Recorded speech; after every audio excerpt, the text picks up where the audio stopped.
That morning, I thought I was just doing my job. By sunset, I knew I'd destroyed a home. The cold air of late October bit through my jacket as I climbed into the cab of the excavator. The others were already shouting, moving around like ants before sunrise, prepping the machines. The forest around us was quiet, too quiet for what we were about to do. I had worked on dozens of sites like this, clearing land for new developments, and I always told myself it was just work. Just dirt and trees. But that morning, something in the silence felt heavier. Rick Johnson, our foreman, walked by with his usual half-smoked cigarette hanging from his lips. "Come on, Miller, fire it up. We've got a schedule." I turned the key, and the engine roared to life, breaking the stillness. The smell of diesel filled the air. Ahead of me stretched a wall of tall pines and spruce, old ones, thick and weathered, maybe older than any of us. I adjusted my gloves and lowered the bucket, telling myself not to think. Thinking got in the way of getting paid. The first few trees went down easily. The saw crews handled the big trunks, and I followed behind, tearing at stumps, leveling the soil. The sound of chainsaws, crunching wood, and the thump of falling trees echoed through the valley. By noon, the forest no longer felt alive. It was just debris and mud. I paused to drink some water, leaning out of the cab. That's when I noticed a massive old pine right at the edge of the line, one that wasn't marked for removal but stood in the way of the new access road. Rick waved his hand, shouting over the noise, "Take it out, Miller. We need that cleared." I hesitated. It looked different, roots sprawling wide, covered in moss, and the ground beneath it seemed uneven. But orders were orders.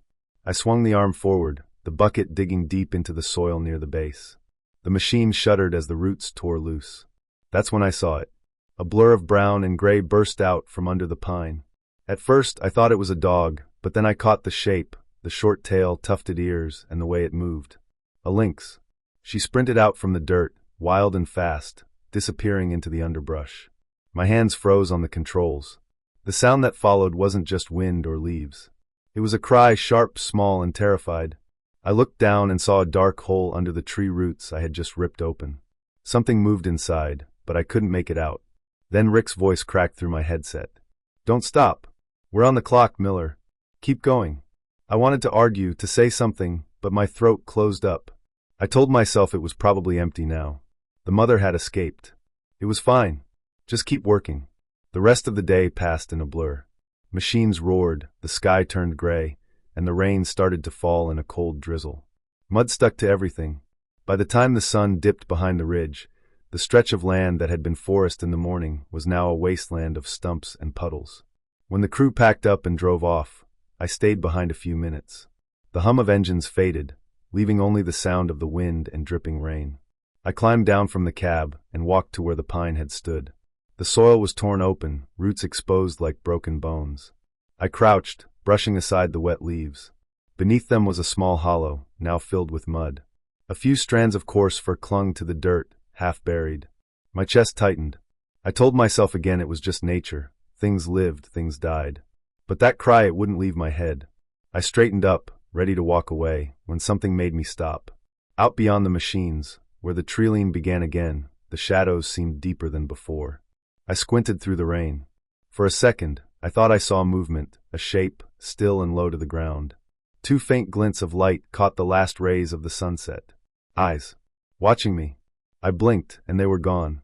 The next gust of wind carried a sound through the empty clearing. Not quite a growl, not quite a sigh. I turned back to the cab, my boots heavy with mud. I told myself I was imagining things. But as I drove away that evening, the feeling didn't fade. Something had seen me, and I had taken something from it that I could never give back. The next morning, the world looked washed out. A heavy fog hung over the clearing, swallowing the shapes of the machines and turning the ground into a pale gray sea. Everything was quiet except for the dripping of rainwater from the steel arms of the excavators. The forest we had torn apart the day before felt different, like something holding its breath. I parked my truck by the edge of the site and sat for a moment, staring at the mud-caked machines. My hands still ached from gripping the controls all day yesterday, but it wasn't the muscles that hurt, it was the memory. That cry, that blur of fur vanishing into the trees. I told myself to forget it, to get back to work. That's what everyone else did. Rick's voice came from somewhere in the fog. "Miller, let's go, man. You're up first. Road crews coming at noon." I climbed into the cab and closed the door. The glass was cold against my arm. I sat there a while, just staring out into the white haze. My reflection stared back from the window, tired eyes, unshaven jaw, a man who used to be good at not thinking about anything. I placed my hands on the controls.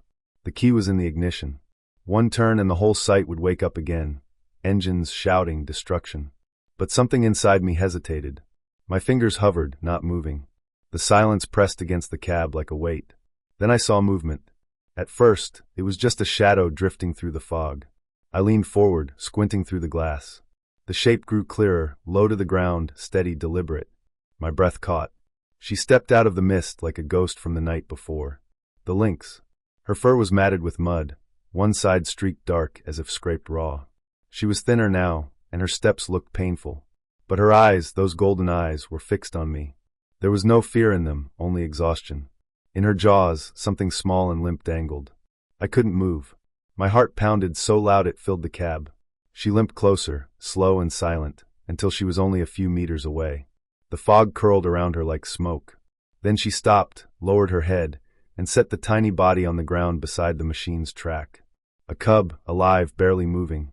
I saw its chest rise and fall weakly. She looked up at me again. Our eyes locked, and then she turned and vanished back into the fog. "What the hell is that?" I heard one of the guys yell from somewhere behind me. Their voices sounded distant, unimportant. Before I could react, she returned, this time carrying another cub, smaller, shivering. She placed it beside the first one and sat down in front of the excavator. Not a sound. No growl, no hiss. Just breathing.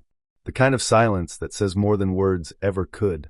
The men started to gather around. Rick laughed. "Well, look at that. Nature wants her picture taken. Come on, Miller, start her up, scare it off before it scratches the paint." I didn't answer. My hands stayed frozen on the key. The fog made their voices sound unreal, like echoes from another world. The lynx didn't move. She sat perfectly still, tail twitching, staring right at me. It wasn't anger. It wasn't fear. It was something else, something I couldn't name. A question, maybe. Or a plea. I swallowed hard. Every instinct told me to back away, to let the others handle it, to not get involved. But I couldn't. Not this time. The memory of yesterday's noise and chaos hit me all at once, and I felt like I was standing on the edge of something I couldn't undo. Rick banged on the side of the cab. "You deaf? Start the damn thing." I turned to look at him through the glass. His face was blurred by condensation. The key still rested between my fingers, cold and unmoving. I turned it the other way off. The dashboard lights blinked out. Rick's expression changed. "What are you doing, man?" I didn't answer. I opened the door slowly. The hinges creaked. The cold morning air hit my face, sharp and wet. I stepped down, boots sinking into the mud. The crew went quiet. The lynx didn't flinch. Her gaze followed me, steady, unblinking. The two cubs lay at her paws, one of them letting out a faint, broken whimper. I stopped a few feet away. My breath came out in clouds, mixing with the fog between us. Up close, I could see how rough she looked. Thin ribs under the fur, a small wound on her shoulder, the tremble in her front leg. She must have dragged herself here, through the night. For what? For help? For mercy? Behind me someone muttered, "Jesus, is he serious?" I barely heard them. I took another small step forward, slow, hands open at my sides. The lynx's ears twitched, but she didn't move. The fog closed around us, muffling everything. The men, the machines, the world. For a long moment, we just stared at each other. Me, a man who destroyed things for a living. And her, a mother who had nowhere else to go. Something inside me broke. I turned halfway toward the cab and shouted hoarsely, "Nobody moves this machine." Then I faced her again, my voice quieter now. "Not today." She blinked slowly, lowered her head, and stayed where she was. The cubs pressed closer to her belly. The fog thickened, wrapping us all in silence. I didn't know what to do, but I knew I couldn't turn the key again. The wind picked up as the morning dragged into noon. The fog began to thin, torn apart by cold gusts rolling down from the mountains. The air smelled like metal and wet earth. I stood just a few meters from her, boots half buried in mud, not daring to move. The lynx sat motionless, her body hunched protectively over the two cubs. Their fur clung to them in clumps, soaked from the mist, trembling with every breath. One lifted its head weakly and gave a small, broken sound. The mother turned slightly, her ear twitching, but her eyes never left me. Behind me, the crew had gone quiet. Machines idled in the background, engines low and uneasy, like they could feel it too, that something sacred had drifted into the clearing. Nobody was laughing anymore. Even Rick, who always had something to say, just stood there with his arms crossed, pretending he wasn't watching. I reached slowly into my jacket pocket and pulled out what was left of my lunch, a sandwich wrapped in foil, a few scraps of jerky. My fingers shook as I unwrapped the food. I tore off pieces and tossed them a few feet in front of her. The smell of meat cut through the damp air. She didn't move, not even to sniff it. Her breathing was shallow, her eyes heavy. She was beyond hunger. "Miller, what the hell are you doing?" Rick called from behind me. I didn't answer. I kept my eyes on her. Snow started to fall, thin flakes drifting sideways, catching on the edge of the excavator and melting in the mud. It wasn't much, just enough to make the air colder. I could see her fur tremble from the chill. The cubs pressed closer against her chest. I took a step closer. The ground squelched under my boots. She didn't flinch. I stopped about 3 meters away. My voice came out hoarse, quiet, like I was afraid to break something fragile. "You shouldn't be here," I whispered. It sounded stupid, pointless. But saying it made my chest tighten. The wind blew harder. I could see now how thin she really was. Ribs faintly visible under her coat, fur clumped with mud, a streak of red near her shoulder where the skin had been torn. She must have been running all night to get here. I took off one glove and rubbed my hands together. The cold bit deep. Then, without thinking too much, I unzipped my old thermal jacket, the one I'd been wearing since the first day on site, and shrugged it off. I walked another step forward and crouched, laying it down on the wet ground between us. For a second, nothing happened. The snow fell heavier now, melting as it touched the mud and my bare arms. The jacket lay there, dark and small against the vast emptiness of the clearing. The lynx blinked once, then twice. Her tail twitched. She leaned forward an inch, sniffed the air, and then lowered her head slowly until her chin rested against the edge of the fabric. I exhaled. The sound was almost a laugh, almost a sob. The cubs stirred beside her, their tiny paws pressing into the coat. She closed her eyes. Behind me, someone muttered a curse under their breath. I didn't care. For the first time in 2 days, I felt the noise inside my head quiet down. Minutes passed like that, me kneeling in the mud, her resting on the coat, snow falling between us. The machines behind me faded into background hums. It was just the two of us, separated by a few feet and a lifetime of difference. Rick finally spoke. "We're done for today," he said gruffly. "Let's get out of here." The others hesitated, then started walking back toward the trucks. The engines shut down one by one, and the clearing grew still again. When I looked up, she was staring at me again, not with fear, not with anger. Just that same unshakable, ancient look. I felt like a child being silently judged by something that had seen more winters than I ever would. I wanted to say something, but there were no words. So I just nodded once, as if we had agreed on something only she could understand. As I walked back to my truck, I kept turning to look over my shoulder. She didn't move. She just sat there in the falling snow, the cubs pressed to her side, her head resting on the jacket. By evening, the fog had returned, curling low over the ground. I parked near the road and looked back one last time before leaving. The clearing was empty. The spot where she had been was just mud and melting snow. My jacket was still there, dark and soaked, clinging to the earth. Tufts of fur stuck to it in the dim light. The forest beyond the clearing seemed to close in again, as if swallowing what had happened. And for the first time in my life, I didn't want to come back to work. I didn't sleep that night. The sound of the wind against the windows kept dragging me back to the same image. The lynx curled on my jacket, her cubs pressed against her, the snow falling silently over them. Every time I closed my eyes, I saw her staring at me through the fog. I kept wondering where she'd gone, whether she'd made it through the night. But deep down, I already knew. By dawn, I couldn't take it anymore. I pulled on my boots, grabbed a flashlight, and drove back toward the site. The road was empty, half-frozen mud cracking beneath the tires. The headlights cut through a thick gray mist that hung low over the trees. The forest looked dead. When I parked by the clearing, the machines were covered in frost. My jacket was still there, but it was half buried under slush. I crouched down beside it and touched the fabric. It was stiff, icy, still damp from the day before. A few strands of fur clung to it, frozen in place. I found tracks leading away from the site, faint imprints in the soft snow, smaller ones beside them. The mother and her cubs. They went down the hill, toward the darker part of the woods. I followed. The air was sharp enough to sting my lungs. The trees grew thicker, the ground steeper. My breath came out in clouds. Every few feet, the trail became harder to see, then clear again.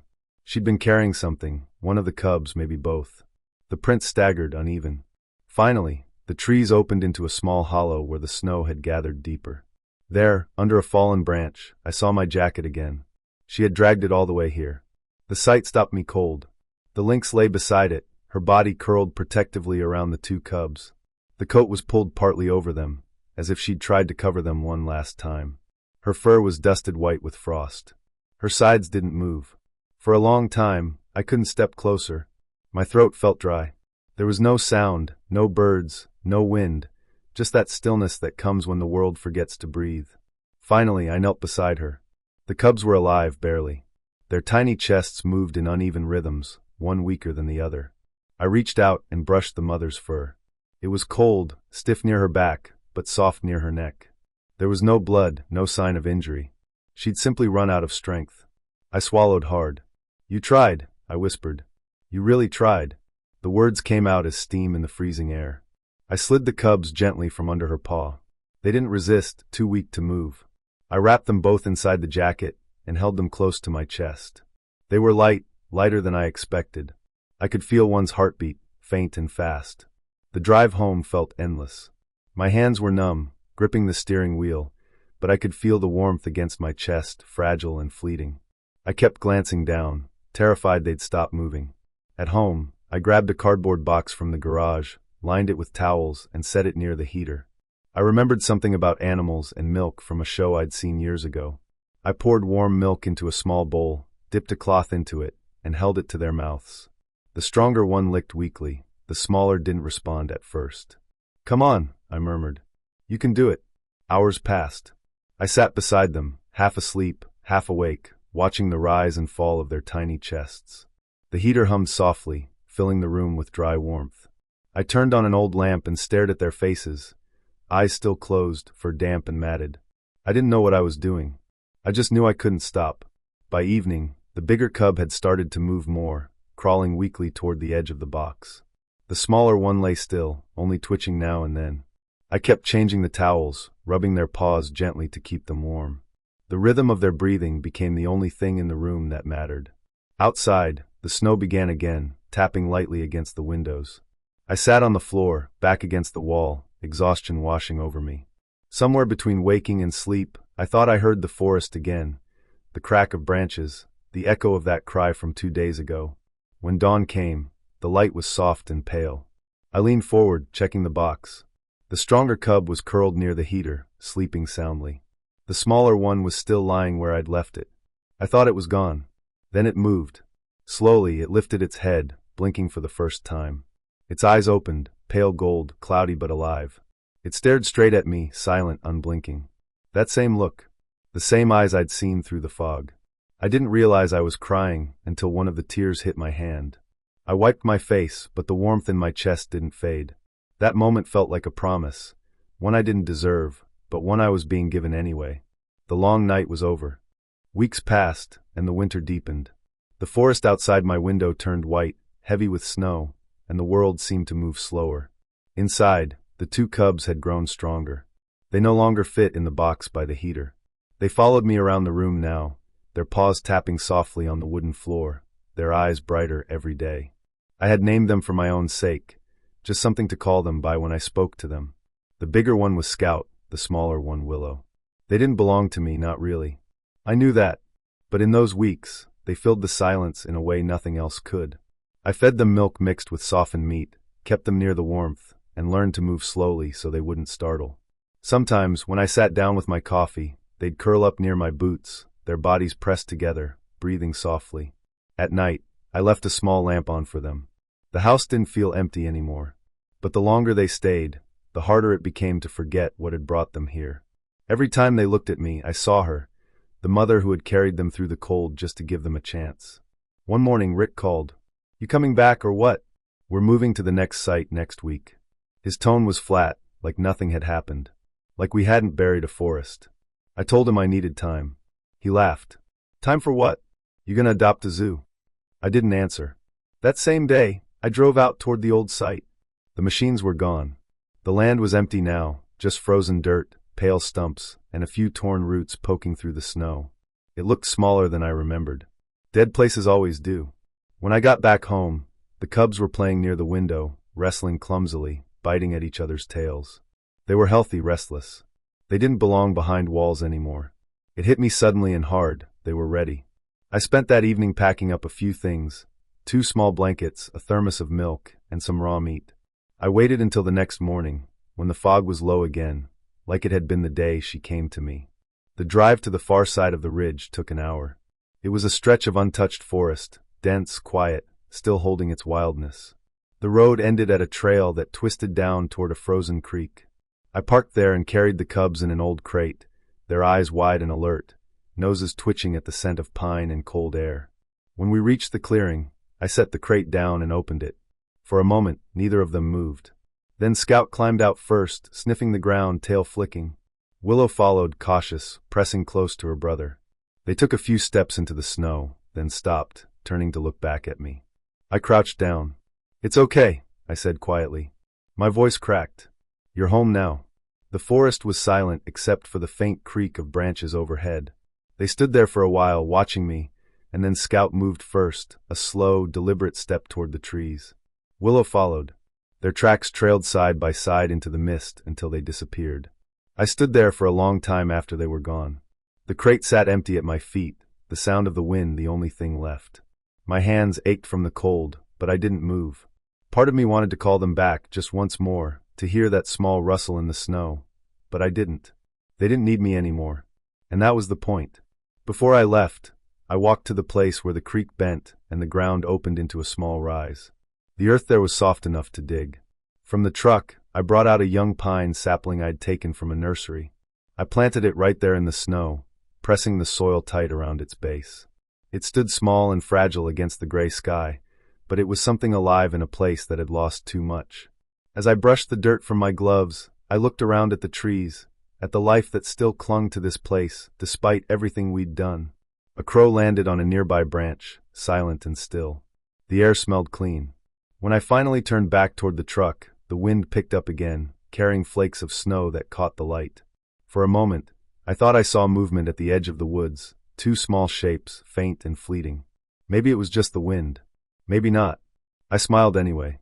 Driving home, I passed the old clearing one last time.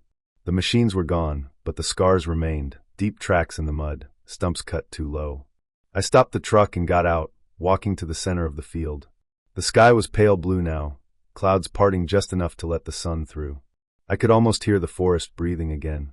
I knelt down, ran my fingers through the dirt, and whispered to no one in particular. I used to build for people. Now, I just try not to destroy what's left for the rest of them. The wind carried the words away. And for the first time in a long time, it didn't feel like an apology. It felt like a promise.